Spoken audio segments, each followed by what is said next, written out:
Alguns amigos me enviaram um e-mail pedindo para que eu fizesse um vídeo falando sobre pensão por morte. O que mudou? Quais as regras de fato depois do dia 13 de novembro de 2019, quando mudou aí a nova Previdência, né? Quando foi de fato publicada a nova Previdência Social, né? Então, vamos lá. Quero agradecer aqui esses amigos que me enviaram e-mail. Pessoas também deixam seus comentários lá e eu busco trazer aqui de forma simples conteúdos que podem ajudar a você, tá bom? Então vamos lá. Quem tem direito à pensão por morte? A este benefício. Diversas pessoas podem ter direito à pensão por morte, desde que demonstre que dependiam de forma economicamente do falecido. Para facilitar o atendimento do processo, divide-se os possíveis benefícios em 3 grupos. O primeiro deles abrange o principal dependente, que tem necessidade econômica presumida. Primeiro, cônjuge ou companheiro em união estável. Segundo, filho menor de 21 anos, emancipado. Terceiro, filho que seja inválido ou apresente deficiência intelectual, mental ou grave. Enteados ou menores de idade sob tutela do falecido pode se equiparar com filhos, desde que comprove a dependência econômica. O cônjuge e companheiros separados que recebiam pensão alimentícia do finado também têm direito ao benefício. No caso do segundo grupo, é composto pelos pais do falecido, ou terceiro, por irmãos menores de 21 anos, não emancipados ou irmãos inválidos com deficiência intelectual, mental e grave. Neste caso, é necessário comprovar dependência econômica com o finado para ter direito a esta pensão. Essa divisão é hierárquica. Então, se o finado tem dependentes do primeiro grupo, os demais não terão direito a esse benefício, certo? Mas, se o falecido não tiver cônjuge, companheiro e filhos, o benefício pode ser recebido pelo grupo 2, assim por diante, certo? Bom, e quais são os requisitos? O principal requisito é a comprovação da qualidade de segurado do finado no momento do óbito, ou seja, o falecido precisa ser aposentado ou estar trabalhando e contribuindo com a Previdência. A qualidade de segurado também é mantida no chamado período de graça, em que o trabalhador não está ativo, mas mantém seu direito devido ao tempo de contribuição ou situação de demissão. Esse tempo varia de acordo com cada caso, porém, em geral, durante 12 meses após o fim da contribuição do INSS. Além disso, é preciso comprovar o óbito ou morte presumida do segurado e a dependência do interessado no benefício, certo? Bom, e como solicitar esse benefício? Como fazer isso? Olha, é preciso apresentar certidão de óbito ou documento atestando a morte presumida. Segundo, documentos pessoais do falecido e que comprovem sua relação previdenciária, como carteira de trabalho, extrato previdenciário e CNIS. 3. Documento que comprove dependência, como certidão de nascimento para filhos ou de casamento para cônjuges. 4. Para pais e irmãos, documentos relativos à dependência financeira, como conta bancária conjunta ou prova do mesmo domicílio, por exemplo.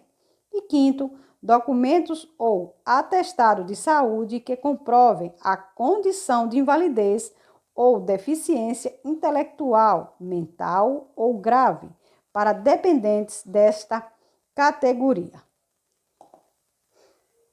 Bom, e como se divide o valor desse benefício hoje, né? Antes da reforma da Previdência, a pensão correspondia a 100% desse valor, né? Desse benefício. Hoje, depois da nova reforma da Previdência, a pensão por morte passou a ser 50% do falecido que recebia aposentadoria ou teria direito caso fosse aposentado por invalidez, mais 10% por dependente até chegar ao limite aí de 100%. Depende do tanto de filhos que essa pessoa tem, essa esposa ou o esposo, né? No caso a mãe ou o pai ficou aí com quantidade de filhos para criar, certo? Na prática, se o falecido só tem um dependente, ele receberá apenas 60% da aposentadoria do falecido. Se forem 2 dependentes, a pensão aumenta para 70% e assim sucessivamente até alcançar 100% com 5 dependentes ou mais, certo? Bom, porém, existe um caso específico que altera o valor da pensão. O dependente inválido ou com deficiência intelectual ou mental ou grave, esse sim recebe 100% do benefício, certo? Segundo os direitos, a lei não apresenta distinção entre dependentes da forma que, confirmado a dependência econômica em relação ao falecido, as condições de 100% pode ser aplicada a cônjuges, filhos, irmãos e pais com invalidez ou deficiência intelectual, mental ou grave. Também é importante notar que a legislação não estipula o grau de deficiência intelectual ou mental, que pode ser leve, moderada ou grave, certo? Já a deficiência física, por não estar especificada, só é aceita como critério para o benefício se for grave. Outras discussões é válida da invalidez ou deficiência que surgiu depois dos 21 anos do dependente. Mas a lei do benefício de previdência defende a data de origem desse fator, não importa, desde que ocorrido antes do óbito do segurado, no caso de acúmulo de benefício. A parte-chave desse conteúdo é acúmulo de benefício. A pensão por morte pode ser acumulada com outros benefícios do INSS, como auxílio acidente, auxílio doença e aposentadorias. Neste último caso, no entanto, a partir da reforma da Previdência, só pode receber o benefício mais vantajoso, de forma integralmente, e a outra parte menor. Posso receber 2 pensões por morte? Depende. A lei estabelece que não é possível acumular pensões por morte de cônjuges ou companheiro, de forma que, neste caso, o viúvo deve optar pela pensão mais vantajosa.